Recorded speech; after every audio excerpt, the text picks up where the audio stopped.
आज हम पढ़ेंगे कक्षा 10 की मैथ। तो शुरुआत है आज हमारा। तो शुरुआत के पहले अपन बता दें कि इस चैनल के माध्यम से आप लोगों को सारी समस्याएं सुलझाने का प्रयास किया जाएगा। क्योंकि ये शुरुआत है और मैं आप लोगों को डर दूर करना चाह रहा हूँ कि जैसे मैथ के सवाल आप लगाते हैं या मैथ लगाने में आप लोगों को डर लगती है, तो बिल्कुल भी डरने की ज़रूरत नहीं है। मैं आप लोगों को डर दूर करने का प्रयास कर रहा हूँ। सबसे पहले आप देखें कि यदि आपसे प्लस माइनस इंटू डिवाइड यानी गुणा भाग गुणा घटाना यदि आपसे अच्छी तरह आता है तो ये वीडियो आपके लिए है और आपसे बिल्कुल मैथ बनेगी। और मैं प्रयास करूँगा कि आप लोगों को कि 100% मार्क्स आए, तो बिल्कुल आएंगे विश्वास के साथ। तो शुरू करते हैं अपन अध्याय 1। और अध्याय 1 का पहला पाठ है वास्तविक संख्याएं और इसे कहते हैं रियल नंबर्स। और इसके लिए पाठ पढ़ने से पहले हमें ये जानना जरूरी है कि वास्तविक संख्याएं क्या हैं और इसमें अध्याय में हम क्या क्या ऐसा पढ़ने शुरू में कि सारा कुछ हमको समझ में आ जाए। तो इसके लिए मैं बिल्कुल आप लोगों को ये लिख दिया हूँ कि जान लें कि प्रमेयिका क्या है, यूक्लिड विभाजन प्रमेयिका क्या है, अंकगणित की आधारभूत प्रमेयिका क्या है। और पिछली कक्षाओं में हमने पढ़ा होगा एचसीएफ क्या है, एलसीएम क्या है, परिमेय और परिमेय क्या है। बस इतना ही पढ़ना है और ये यदि आप लोग से अच्छी तरह आता है तो मैं समझता हूँ कि आप लोगों का पूरा सवाल और पूरा पाठ अच्छी तरह से समझ में आएगा। तो शुरू करते हैं।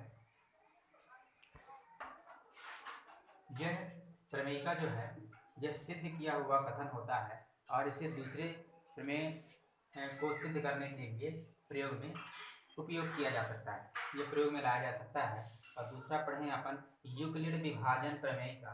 यूक्लिड विभाजन प्रमेयिका को अपन शॉर्टकट में पढ़ समझें तो a बराबर बी क्यू प्लस आर। और जहाँ ए बी पूर्णांक हैं तो इसे अपन देखते हैं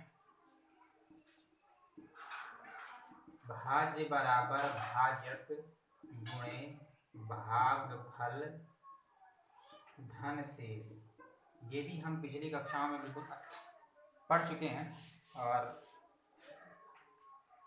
इसी के माध्यम से हम सवाल को भी लगाने का प्रयास करेंगे। देखिए विभाजन प्रमेय आपका इस रूप में है a बराबर बी क्यू प्लस आर के रूप में। अब अंकगणित आधारभूत प्रमेय के बारे में बात करें तो ये बहुत इंपॉर्टेंट है। एक नंबर का आप लोगों का पूछा जा सकता है अंकगणित आधारभूत प्रमेय क्या है, तो इसे भी अपन समझते हैं।